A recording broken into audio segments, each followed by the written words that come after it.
Bonjour, bonjour. On se retrouve aujourd'hui en ce beau 3 janvier pour, un nouvel épisode sur le psoriasis, donc un peu de dermato pour aujourd'hui. C'est donc l'item 117 et on va commencer sans plus tarder par parler un petit peu d'épidémiologie. Alors il faut savoir que le psoriasis dans la population française, c'est une dermatose inflammatoire chronique fréquente donc, qui concerne 2 à 4 environ de la population française adulte. Il y a 2 pics de survenue. Un premier vers l'âge de 20 ans et ensuite vers 60 ans. Il y a parfois un début dans l'enfance, mais c'est un peu plus rare. Voilà, généralement, ça survient à l'adolescence vers 20 ans, fin de l'adolescence, on va dire. Même si j'estime qu'à 20 ans, on est toujours plus ou moins adolescent. Alors, la physiopathologie, on va voir un petit peu tous les éléments voilà, qui vont me prédisposer, etc. Donc, il y a un terrain génétique déjà qui est prédisposant, avec de multiples gènes de susceptibilité. Donc, il y a une prédisposition familiale possible. Il y a aussi une intervention du système immunitaire avec les voies TH1 et TH17, avec une production accrue de cytokines inflammatoires qui induisent la prolifération accrue avec des troubles de la différenciation des kératinocytes. Voilà pour ça, donc cytokines inflammatoires avec prolifération accrue des kératinocytes et des troubles de leur différenciation. Il y a aussi une néoangiogénèse et également un recrutement de polynucléaires neutrophiles. Voilà, ce qui traduit aussi un état inflammatoire. Il y a de multiples facteurs qui sont soit déclenchants, soit aggravants. Donc ça peut être des traumatismes cutanés, avec ce qu'on appelle le phénomène de Koebner, Koebner. La prise de médicaments, notamment les bêta-bloquants, le lithium, ça tombe bien parce qu'on en a parlé dans l'épisode précédent sur les troubles bipolaires. Les sartans et les IEC pour ce qui est des antihypertenseurs. Ensuite, les épisodes infectieux liés à des agents pathogènes spécifiques, notamment les streptocoques, le VIH, ça peut déclencher ou aggraver et les stress affectifs aussi. Voilà, les états de stress comme on les entend dans la population générale. Tout ceci va aboutir à une accélération du renouvellement épidermique et à des lésions inflammatoires cutanées. Voilà, ce qui traduit donc le psoriasis. Donc là, on a plein de belles images, et donc on va voir en fait ce qui fait le diagnostic positif. Je vais essayer de mettre dans la publi Insta la plupart de ces images-là qui sont assez, évocatrices. Voilà. Heu, donc le diagnostic va être clinique en fait, devant des lésions érythémato-rouges, donc squameuses, avec des squames qui se détachent de la peau, qui vont être bien limitées, parfois épaisses, voire même infiltrées, et qui sont développées principalement sur les zones sièges de frottement récurrents, notamment les coudes, le genou, le sacrum également. Ça va être de forme arrondie, ovalaire, de taille variable. Voilà, généralement, c'est plutôt ce type-là de lésion. La biopsie est inutile devant un tableau typique. Voilà, il y a des atteintes possibles également des ongles, avec des déformations, des ponctuations, donc des petites, des points et cetera. Là, il y a quelques images de psoriasis unguéale, je vais vous les mettre. Il y a aussi une atteinte possible des plis, où ça c'est un psoriasis inversé. Donc ça peut être dans les grands plis, dans les petits plis, au niveau de l'ombilic par exemple, au niveau des organes génitaux, avec des lésions qui sont souvent peu squameuses, plus érythémateuses du coup. On peut avoir une atteinte possible du scalp, donc de la tête, sous la forme de squames épaisses, en casque notamment, qui entraîne une possible chute des cheveux même. Ça c'est plus dommage et des lésions inflammatoires en lisière frontale. Voilà. On peut avoir aussi un psoriasis des extrémités, qu'on appelle le psoriasis palmoplantaire, avec des lésions hyperkératosiques là pour le coup, avec des fissures et des crevasses douloureuses qui vont gêner, les fonctionnalités de ces extrémités. Donc la prise, la préhension et cetera. La préhension, voilà. Donc ça c'est une forme, un petit peu plus embêtante aussi de psoriasis, le palmoplantaire. Et on peut avoir un psoriasis du visage, ça c'est rare, mais ça va être très similaire à la dermite séborrhéique. Voilà, figure 8, il y a une petite image que je vais vous mettre aussi. Bon, c'est vrai que c'est pas au psoriasis qu'on pense en premier lieu quand on voit cette présentation. On pense plus à la dermite séborrhéique qui est plus fréquente quand même, hein. On a une évolution chronique avec parfois des poussées qui sont conditionnées par des épisodes infectieux, des épisodes de la vie personnelle, et cetera. Voilà, bah, comme on l'a vu, juste au-dessus, les facteurs aggravants. Il y a une régression des lésions, parfois au prix de séquelles pigmentées qui sont plus ou moins durables, mais dans tous les cas, ça fait pas de cicatrices. Donc ça, c'est quand même plutôt rassurant pour ceux qui en sont atteints. Et le prurite est fréquent dans les formes les plus inflammatoires. Voilà. Donc, il y a 3 formes graves de psoriasis qu'on va voir juste maintenant. Ça va être le psoriasis dans sa forme érythrodermique, la forme pustuleuse généralisée et enfin le rhumatisme psoriasique. Donc on va commencer par la forme érythrodermique du psoriasis. Ça se développe souvent à partir d'un psoriasis en plaques et donc ça va faire un érythème généralisé, une infiltration œdémateuse diffuse de la peau qui va donner un aspect drapé, un peu plissé de la peau. Voilà, et là, il y a une image que je vais vous mettre aussi. Et il y a des squames qui sont inconstantes ou abondantes, une altération de l'état général même, avec un fébricule et des frissons possibles. Voilà pour la forme érythrodermique. Donc ça veut dire que, toute la peau est rouge, inflammatoire, avec un œdème généralisé et cetera. Ensuite, la forme pustuleuse généralisée. Donc là, c'est une survenue brutale de pustules qui sont diffuses sur des lésions de psoriasis très inflammatoires. Il y a une altération aussi de l'état général, une hyperthermie avec des frissons, un syndrome inflammatoire biologique, donc élévation de la CRP, augmentation des PNN, et cetera. Une hyperleucocytose, justement, à polynucléaire neutrophile et sur la bio, une cytolyse hépatique, donc avec une augmentation des transaminases. Ça va être une évolution par poussée de cette forme pustuleuse généralisée avec un retour à une peau normale ou à une forme plus typique de psoriasis en plaques. Voilà, pour ces 2 formes, il faut savoir qu'il y a une mise en jeu possible du pronostic vital, donc c'est pas du tout à prendre à la légère et c'est des patients qui vont être, hospitalisables, hein. Va falloir les orienter vers l'hôpital. Il y a une survenue qui est possible au décours d'une corticothérapie par voie générale. Voilà, donc ça, quand on prescrit une corticothérapie, voilà, si on a une survenue d'événements comme ça, il faut toujours y penser. Et enfin, la troisième complication, ou en tout cas la forme grave de psoriasis, c'est le rhumatisme psoriasique. Et donc là, ça va concerner 20 à 30 des psoriasis en plaques. Ça peut donc à peu près un quart des psoriasis en plaques. Ça peut survenir à tout moment au cours de l'évolution d'un psoriasis cutané. C'est un pronostic, pour le coup, qui est fonctionnel et ce diagnostic peut conditionner les choix thérapeutiques qu'on a, pour traiter le psoriasis. Voilà. Donc là, on va voir un petit peu les principaux diagnostics différentiels du psoriasis, donc notamment dermatologiques, hein. Donc, on va voir le pityriasis rosé de Gibert. Ça, c'est une dermatose virale éruptive à caractère saisonnier, donc ça évolue à certains moments de l'année, du sujet jeune. C'est une éruption en fait de lésions érythématosquameuses annulaires du tronc. Donc au final, c'est un peu pareil que le psoriasis, hein, érythématosquameux et de forme ronde, donc annulaire. Et là, par contre, ça va être précédé d'une lésion initiale en médaillon. C'est-à-dire que ça va ressembler un peu à un érythème migrant, en fait. Ça sera juste un petit disque, en fait, donc non inflammatoire en son centre, juste un anneau, en fait, qui va précéder la lésion, de pityriasis rosée de Gibert. Et là, pour le coup, il y a pas de chronicisation puisque c'est une dermatose virale. Voilà. Ensuite, il y a la dermite séborrhéique. Donc là, ça survient au niveau du visage notamment.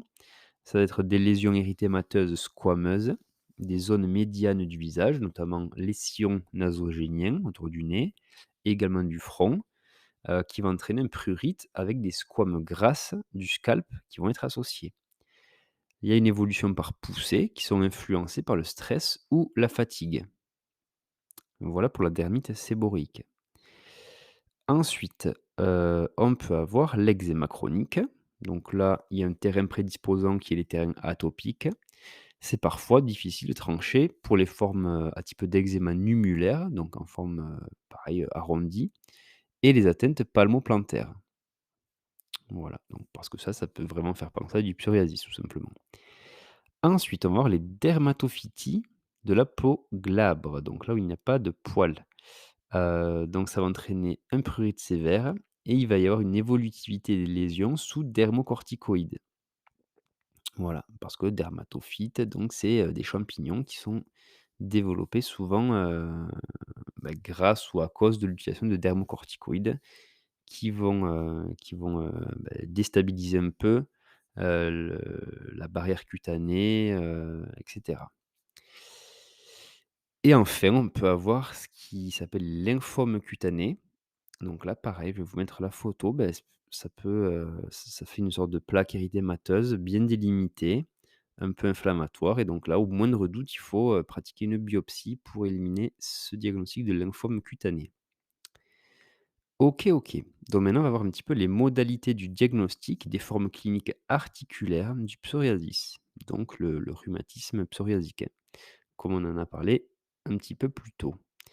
Donc ça peut créer des monoarthrites, une seule articulation, oligoarthrite, donc quelques articulations, sans qu'il y en ait beaucoup, ou polyarthrite et donc là, on va avoir une atteinte de la majorité des articulations, des grosses articulations. Il y a des ténosynovites associés et donc notamment au niveau des doigts avec des dactylites, inflammation plus ou moins des doigts avec des doigts en saucisse. Voilà, c'est le nom qu'on leur donne. Il va y avoir une atteinte axiale qui est proche cliniquement de celle de la spondylarthrite ankylosante. Voilà, donc ça c'est pour l'atteinte axiale et on peut également avoir une atteinte périphérique associée qui est proche de la polyarthrite rhumatoïde avec des arthralgies inflammatoires, donc plutôt d'horaire nocturne, avec un dérouillage matinal. L'atteinte digitale, donc notamment les articulations interphalangiennes distales, donc voilà, entre la deuxième et troisième phalange, va s'associer souvent à une atteinte unguéale, donc le psoriasis de l'ongle. Voilà. Alors chez l'enfant, on peut en avoir, c'est plus rare, comme on a vu, ça vient surtout à partir de 20 ans. Mais il y a 2 formes de psoriasis chez l'enfant, ça va être le napkin psoriasis, donc ça se fait chez le nourrisson et c'est des lésions érythémato-squameuses du siège, notamment sous les langes, voilà, dans les zones un petit peu humides et cetera. Napkin, bah, juste, comme ça veut dire, serviette, voilà, serviette, serviette de table, couche de bébé aussi, napkin. Voilà, bon, mais c'est on a trouvé du coup, ouais, c'est la couche de bébé. Pour ça qu'on l'appelle le napkin psoriasis, qui se situe sous les langes. Et ensuite le psoriasis en gouttes, donc ça, c'est chez le sujet jeune, donc l'enfant plus jeune, mais pas nourrisson. C'est un caractère souvent éruptif avec le retour à une peau normale entre les poussées. Il y a des éléments diffus de petite taille, c'est pour ça qu'on l'appelle en gouttes, avec des gouttes, et les squames seront moins marqués que dans les formes en plaques. Les poussées seront souvent précédées d'un épisode infectieux des voies aériennes supérieures, notamment l'angine à streptocoque. Voilà ce qui peut faire un psoriasis en gouttes. OK, bah, ça c'est intéressant d'y penser parce que là on est en plein dans les angines à streptocoque, donc on pense souvent scarlatine, des fois on a des éruptions cutanées, on ne sait pas trop comment les caractériser. Bon, ben là, on sait que ça peut être un psoriasis en gouttes. OK, OK. Allez, maintenant, on va regarder un petit peu les principales pathologies, qui sont associées au psoriasis et ensuite, il ne manquera plus que les traitements et nous aurons fini ce court épisode. Là, OK, bon, ça fait 14 minutes, ça sera un épisode d'une vingtaine de minutes, je pense. Alors, le psoriasis, c'est une maladie inflammatoire systémique. Il y a de nombreuses comorbidités qui peuvent être associées, surtout dans les formes graves et étendues de la maladie. Le dépistage de ces comorbidités doit être systématique et même indispensable avec la coopération d'autres spécialités. Premièrement, il y a la dépression et l'anxiété. Ça, c'est en lien avec le caractère affichant de la dermatose. Donc, voilà, on va être exposé au regard des gens. Il va y avoir une stigmatisation. Ça provoque aussi des douleurs, du prurite, des crevasses et donc une altération de la qualité de vie. Voilà, ce qui va entraîner un handicap social, en fait. Il faut rechercher les addictions, notamment l'alcool et le tabac. Voilà, tout ça qui s'inscrit dans le cadre de la dépression et de l'anxiété. Ensuite, on peut avoir un syndrome métabolique qui est associé. Donc, le syndrome métabolique, on le rappelle, c'est une obésité abdominale, un diabète, une hypertension artérielle, donc HTA, et une dyslipidémie. Voilà. On peut être aussi, dans le cas de patients qui ont des pathologies cardiovasculaires associées. Donc pour ceux qui ont du psoriasis, il y a un risque accru et ce, même dès le jeune âge. Voilà, donc il faut, surveiller ceci. Et enfin, on peut avoir aussi des maladies inflammatoires du tube digestif, heu, voilà, notamment, rectocolite hémorragique et maladie de Crohn. Voilà, j'avais oublié le nom. OK, et donc maintenant, on finit par les principes de la prise en charge thérapeutique du psoriasis. Donc premièrement, on va essayer d'éviter les facteurs de gravité de la maladie et les prendre en charge, donc notamment l'obésité, le tabagisme qui est fréquemment retrouvé et la consommation excessive d'alcool. Ça va être le triptyque de la base de la prise en charge du psoriasis. Obésité, tabac, consommation excessive d'alcool. Déjà, quand on n'a pas ça, on a de meilleures chances d'en guérir. Ensuite, il y a les traitements disponibles en fonction de la gravité du psoriasis, du retentissement sur la qualité de vie, de l'existence ou non d'une atteinte articulaire, comme on l'a vu, ça peut faire modifier le traitement, en privilégier un en particulier. Et ensuite, on va prendre en compte les comorbidités. Tous les traitements sont suspensifs, donc ils ne permettent pas la guérison du psoriasis, qui est une dermatose chronique et récidivante, mais c'est des traitements qui vont contrôler les lésions en place et qui vont empêcher leur récidive ou leur survenue ultérieure.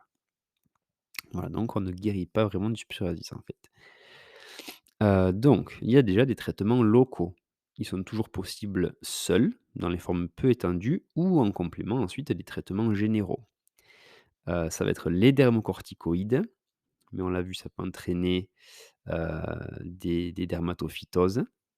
Voilà donc à contrôler, mais dermatocorticoïdes. Les analogues de la vitamine D en forme topique, donc locale, et aussi une combinaison des 2. Voilà, il y a des molécules, j'imagine, enfin des compositions, pharmacologiques qui combinent analogues de la vitamine D et dermocorticoïdes. Il faut connaître les règles de prescription et d'usage des dermocorticoïdes. Là, il y a un item, le 330, qui en parle plus précisément, donc on le verra un petit peu plus tard. Ce qui va être utile aussi, mais qui est hors AMM, ça va être les inhibiteurs de la calcineurin entopique pour les lésions du visage. Voilà, inhibiteur de la calcineurin hors AMM, mais très utile. Ça, j'imagine que c'est réservé aux dermatos qui vont pouvoir prescrire ça, ils doivent avoir plus l'habitude.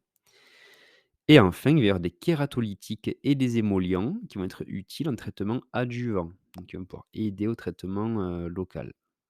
Voilà, donc notamment, j'imagine pour les formes très kératosiques, en plaques, et cetera. OK, donc ça, c'était pour les traitements locaux. Maintenant, on va voir un petit peu les traitements généraux. Donc ça va être des traitements systémiques conventionnels. En première ligne, il y a les rétinoïdes. Donc, enfin, en première ligne, non, mais on le voit en premier, parce qu'en fait, je vois que ça c'est de faible efficacité, donc ça va pas être le plus utilisé, j'imagine. Les rétinoïdes, donc notamment l'acitrétine, c'est donc de faible efficacité. C'est à éviter, bien sûr, chez la femme en âge de procréer, car, car il y a un programme de prévention de la grossesse en raison de sa tératogénicité. Donc ça peut créer des maladies malformatives du futur enfant, du fœtus. Et donc il faut 3 ans de contraception, même après l'arrêt du médicament. Donc bien sûr, une contraception très bien suivie pendant le traitement et même 3 ans de contraception après l'arrêt du médicament. Voilà, donc rétinoïdes, c'est, peut-être pas le plus judicieux. Après, il y a la photothérapie, notamment les UVB, TL01, TLO1, ouais, O1 plutôt, TLO1 de préférence. Donc ça va être des cycles de 20 à 30 séances par an. sachant qu'il ne faut pas dépasser 200 séances, pardon, dans la vie. Donc si on fait 20 séances par an, ça va faire, 10 ans de traitement maximum. Heu, Pourquoi? Parce qu'il y a une carcinogénicité cutanée à long terme. Voilà, il faut faire également attention aux médicaments, phototoxiques qui peuvent, eh bien, créer des problèmes cutanés avec l'exposition aux UV. Ensuite, le méthotrexate, donc lui va être indiqué dans les formes cutanées et articulaires de la maladie en première intention. Méthotrexate, code-like, pour le psoriasis en tout cas. Il y a une tolérance hématologique et hépatique qui est à suivre, bien sûr, et la contraception est là aussi indispensable. Voilà pour le méthotrexate, donc forme cutanée et articulaire en première intention. Heu, L'après-Mylaste, un peu moins connu, qui est indiqué dans les formes cutanées et articulaires de la maladie, mais cette fois-ci en seconde intention, donc après le méthotrexate. Là aussi, la contraception est indispensable. Ensuite, on va avoir la cyclosporine, qui est indiquée dans les formes cutanées de la maladie. Il y a une toxicité rénale au long cours, donc il ne faut pas dépasser 2 ans de prescription. Donc la cyclosporine, ça sera un traitement passager en tout cas. Et enfin, il y a les biothérapies, donc toutes les immunoglobulines, et cetera. Donc ça va être en seconde intention après un échec, une contre-indication ou une intolérance à au moins 2 traitements systémiques conventionnels. Il va falloir faire un bilan pré-thérapeutique spécifique pour exclure les risques infectieux, notamment la tuberculose, et cetera. Et ça va être à rediscuter du traitement selon les antécédents néoplasiques récents. Voilà. Il faut connaître les règles de prescription des biothérapies. Donc là, il y a un item, le 202, qui s'y rapporte. On l'a pas encore fait, je crois, donc bon, on y viendra plus tard aussi. En tout cas, ça fera le lien et un petit rappel. Et selon les molécules, il y a une activité qui est attendue à la fois sur la teinte cutanée et à la fois sur la teinte articulaire. Voilà pour les traitements généraux, donc un petit rappel, rétinoïde, photothérapie, méthotrexate, première intention, apremilast, deuxième intention, pour les formes cutanées articulaires, la cyclosporine, pour les formes cutanées uniquement, et enfin les biothérapies. Ça, je me dis que ce sera vraiment le futur des traitements généraux. Voilà, c'est en train de se développer à fond, depuis les années 2010, je dirais. Donc voilà, pour moi, c'est l'avenir de ces traitements-là et pas que du psoriasis, hein, notamment. Voilà, voilà. Allez, bah, on a fini pour cet épisode qui était relativement court, mais très intéressant, je trouve. Il y a plein de photos et d'images que je vais essayer de mettre dans la publication sur Instagram. Donc si vous voulez aller les voir, n'hésitez pas à aller sur la page, L'Externe Podcast. Voilà, vous trouverez le dernier épisode. Et voilà, je vous souhaite à tous une bonne journée. Profitez bien de votre journée, de votre début d'année. J'espère que vous avez pris vos bonnes résolutions, que vous êtes fixé des petits objectifs comme ça pour ponctuer l'année, et garder la motivation. Et sur ce, je vous fais de gros bisous. Ciao, ciao.